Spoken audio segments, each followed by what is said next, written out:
Kadasha Wray, and I'd like to take 3 to 5 minutes of your time to tell you about cervical cancer.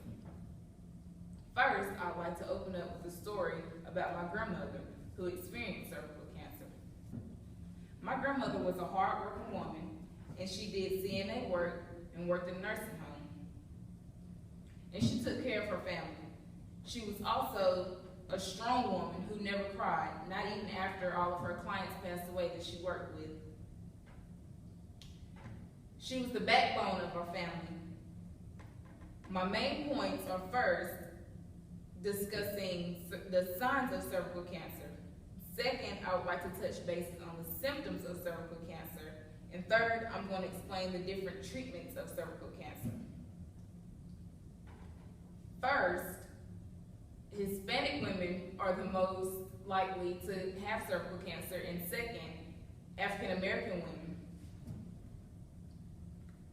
The signs of cervical cancer are usually non-existent.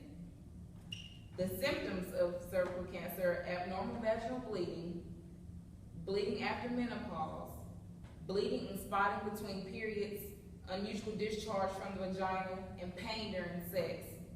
Some treatments are radiation therapy, chemotherapy, surgery, and targeted therapy. My grandmother had type 3C cervical cancer, almost 4. The signs weren't really signs of cervical cancer, but it was signs that something was wrong because she always walked around the house holding her stomach and she just wasn't acting like herself. The symptoms she had was spotting blood after menopause. We struggled trying to make her go to the hospital to get checked out because we knew something was wrong after we noticed all the major weight loss. But she said she put it off as long as she could because she was afraid of the results that she would get when she went to the doctor. When we found out she had the cancer, it wasn't as bad as it got because it started spreading throughout her body. And so then she had to go through radiation and chemotherapy.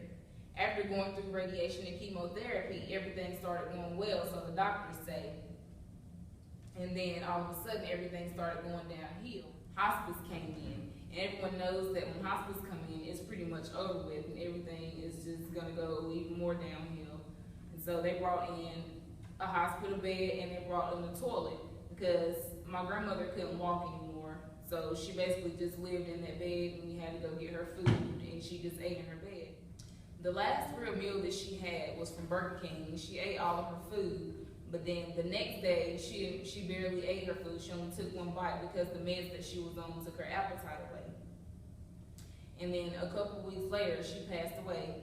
Now that you've learned about my grandmother's experience, what can we do to help families that are going through what my family went through with my grandmother?